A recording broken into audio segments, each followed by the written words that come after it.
In today's video, I am counting down the top 10 worst social events of my life as an autistic person. And like many of these things, my opinion would probably change a little on any given day. So this is today's version. So let's get started. Coming in at number 10, it's going to the pub, but it's going to the pub with people that you don't know very well, I'm thinking of, or perhaps a friend has taken you and you've been introduced to a whole bunch of other people. So it's generally going to the pub with people that you don't know very well. And gosh, just the thought of this is filling me with dread, really, for a number of reasons, actually. There's so much to contend with, isn't there, in terms of different people and different conversations going on at any one time. And if you're like me, I have real difficulty in terms of auditory processing. So all the noise is coming in at the same level, so I don't know where to divert my attention. And in all honesty, I was able to cope with this scenario far better when I was able to drink alcohol. I've had to give up alcohol in recent years through my MCAS. So just the thought of doing this now is next to impossible, I have to say. And also, it's really difficult if you're there with one person that you know quite well, because you're reliant on them for a sense of comfort almost, aren't you? And when they're giving their attention to other people as well, it's, oh gosh, it's just so difficult.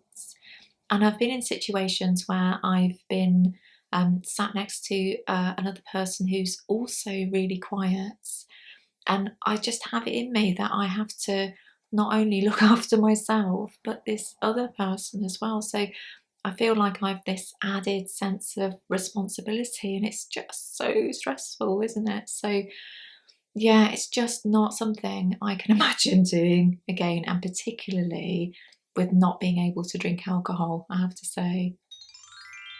At number 9, it's nightclubs.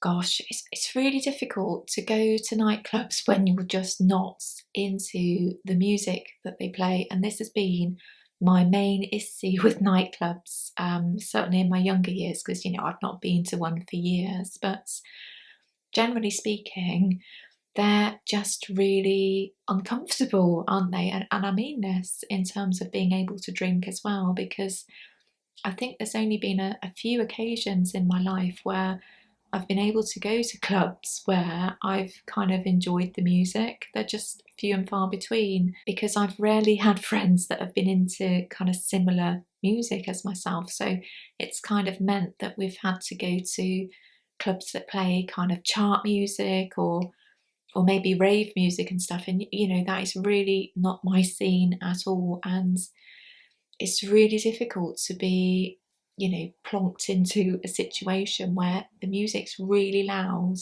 but you don't like that music. And within that, you're kind of in a group dynamic with other people.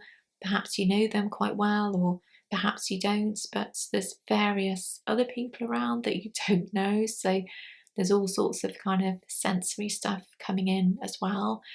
I just find it really difficult. Coming in at number 8 is sporting events.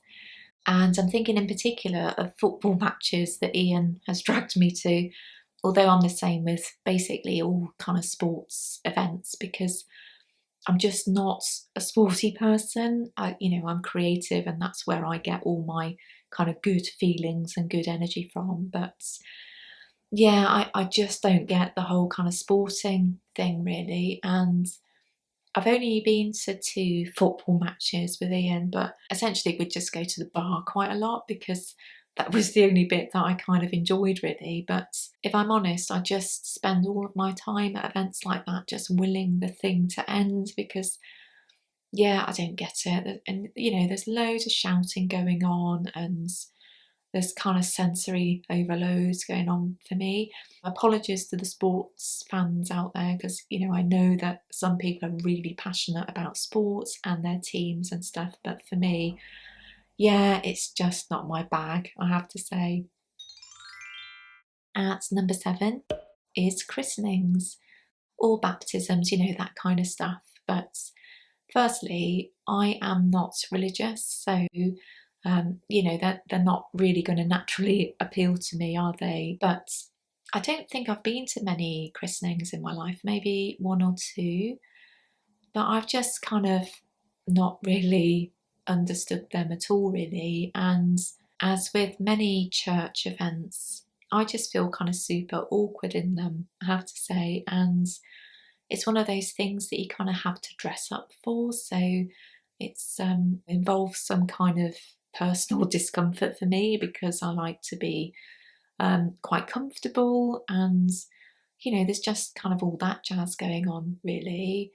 And generally speaking, there'll be like a little party afterwards as well. And it's just one of those kind of events where I tend to just stand around quite awkwardly, really. But I'd say on the positive with perhaps these kinds of events that you're not really expected to hang around for very long.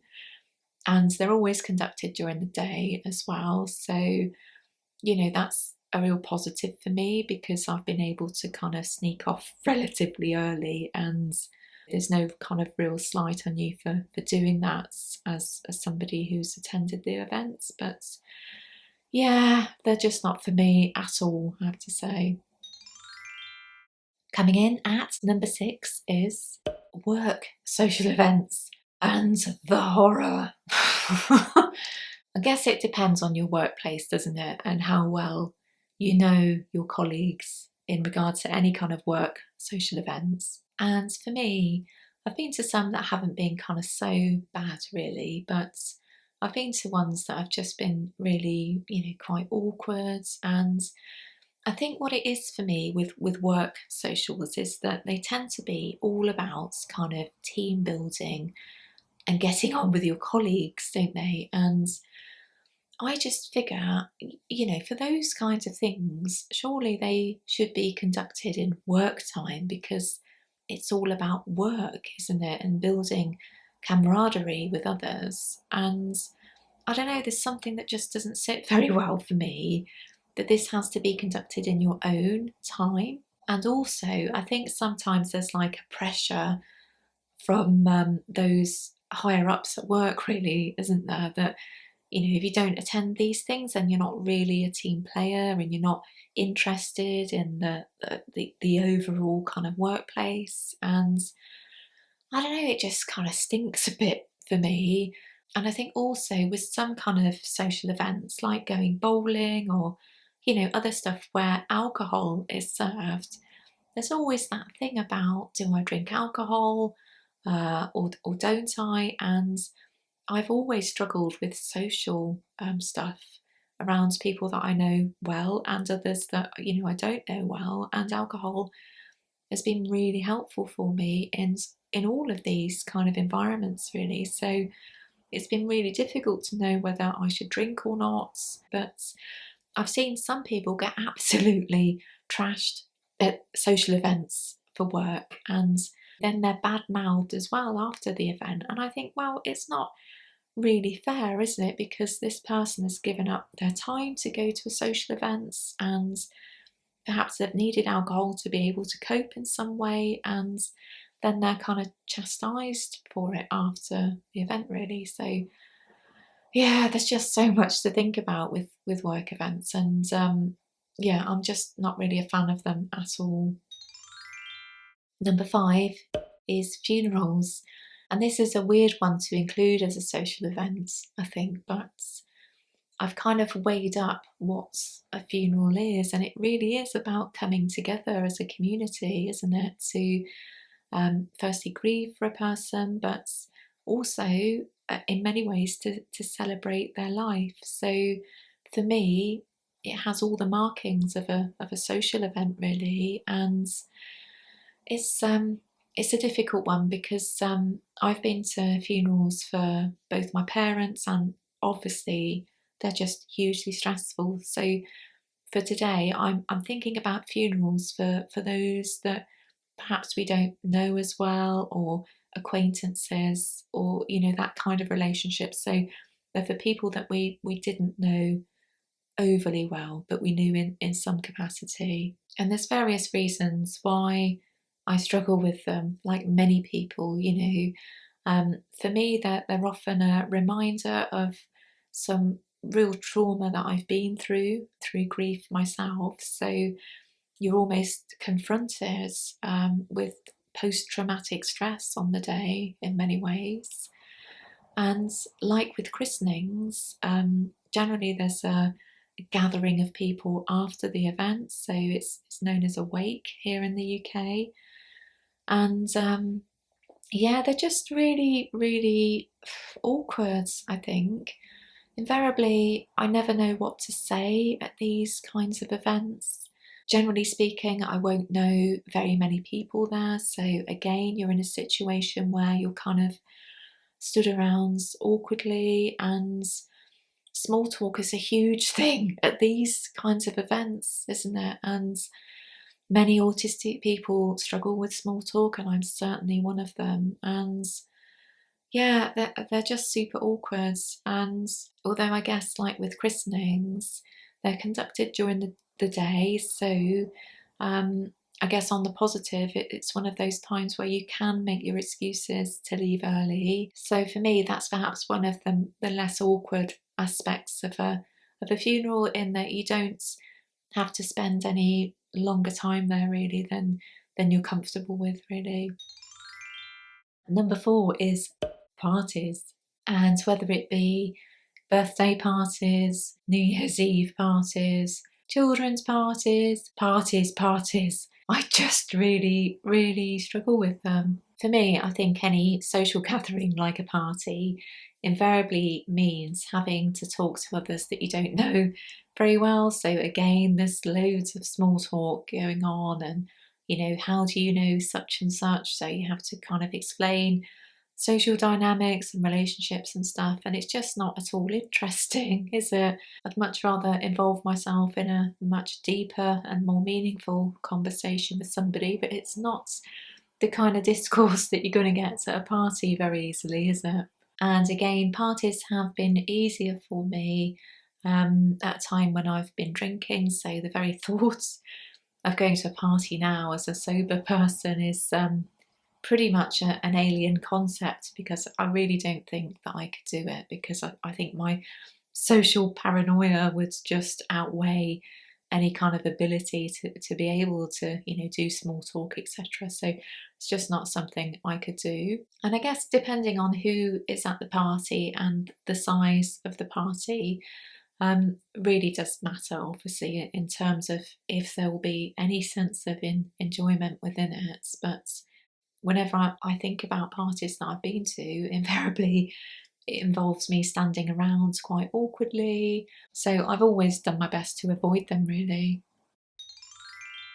Number 3 is Christmas. And I know that lots of autistic people really like Christmas, but many of us just really can't get on with it at all. And for me, I just really don't like it in any way, shape, or form. And I tend to try and ignore December as much as I can, really, because there's just so much build up and stuff, isn't there? And wherever you look, there's always kind of Christmas stuff, whether it be fairy lights everywhere on people's houses or switch on the TV. You just cannot get away from it. And if you're not into Christmas, it's just really stressful. And I think for me, because I didn't have a conventional family growing up, Christmas was always really difficult. And particularly when I left home and started making friends and socializing perhaps with colleagues and stuff, I'd invariably get invited to Christmas Day celebrations from friends and stuff. So although I was really grateful of their kindness in extending invites to me and trying to make me feel like part of their family, I just always found them super awkward. And it's only now that I know that I'm autistic, I'm a late diagnosed autistic, that all of this has started making a lot more sense to me, really. And in many ways, I wish that I knew that I was autistic years ago, because maybe I wouldn't have felt so much pressure to accept these invites and, go to various people's houses for Christmas.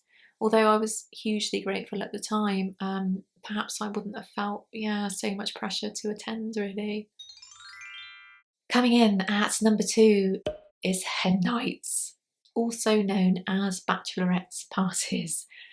And gosh, these are just absolutely horrendous, horrendous things. I think I've been to 2 in my life, and I have to say that one of them wasn't actually so bad, because it was essentially just a group of colleagues going out for a night out. So in many ways it felt just more like a kind of work events, but it was wedding themed. But I did attend another hen night, and it was for a friend through work years ago this was, and she invited all of her friends, one of which I kind of knew, but we didn't really get on. There was no kind of, vibe between us, at least, really.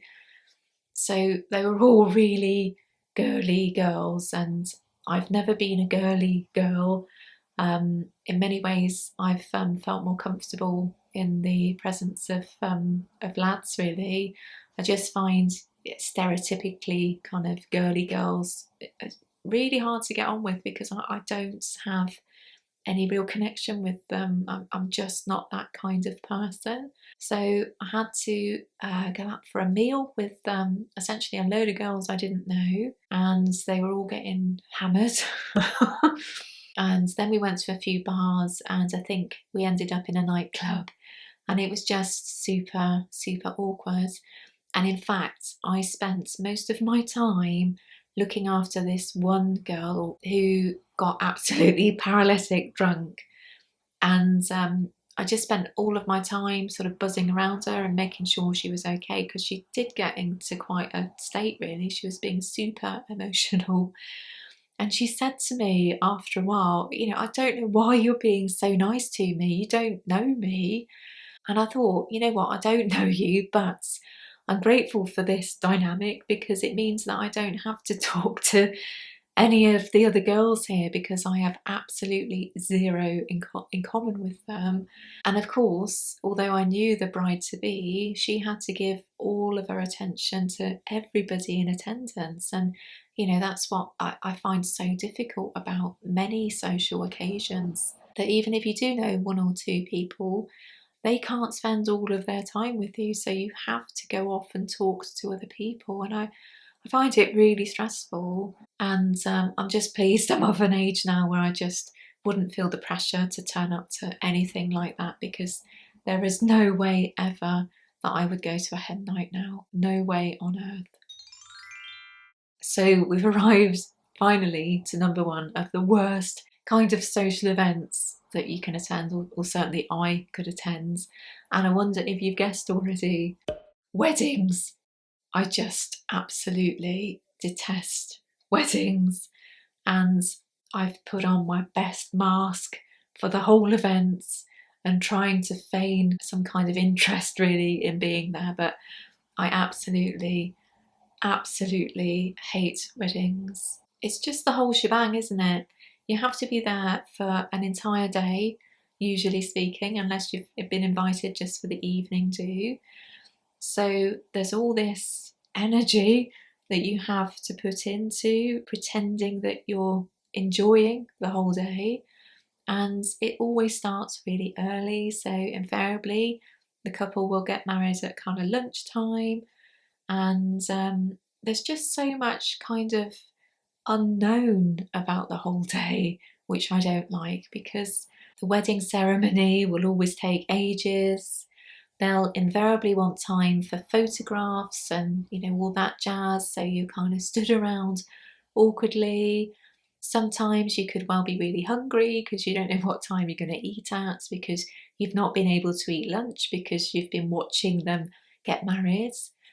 And even once you attend the whole kind of wedding reception, there's the whole awkwardness about where you're sitting. And Then there's the whole kind of dinner process to go through. So you may not like the food, but you have to kind of feign politeness.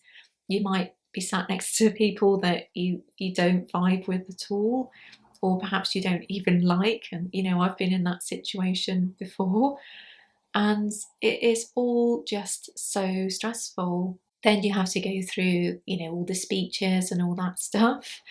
And then comes the dance and the disco, which is the last thing I feel like after being through that whole kind of stressful day, really, to have to pretend that you're kind of up for dancing and having a good time and feigning interest in other people. And you have to stay for a good few hours still. And it just feels like work, really. And it doesn't really matter about the relationship that I have to whomever's getting married, because the whole shebang feels the same to me regardless of how well I know them, because of this whole long and hugely drawn out day, really. I just find that there's so little to get excited about, really, and I will always dread a wedding whenever I'm invited to one. I think, thankfully, now that I know that I'm autistic, I would pretty much guarantee I would turn down an invite to a wedding now, because I would feel like I'd have the confidence as to say why. But of course, I've never had the explanation to give people beforehand as to why I don't want to attend their day. Of course, I'm happy for people to get married if that's what they want to do, if they feel like they have to make this public declaration. It's something that I've never ever wanted to do. I've just never felt the need to get married. And I think part of the reason why actually is because of all this stuff that you're expected to do. But it's just, yeah, something that's really stressed me out. And I've just never been able to turn people down without feeling really awful. So I'm just grateful to finally have a reason why I can tell people that, thank you for your invite. It's really kind of you, but I won't be coming, and this is the reason why. So there we have it. There are my 10 social events that I really struggle with as an autistic person, and I have struggled with them throughout my life.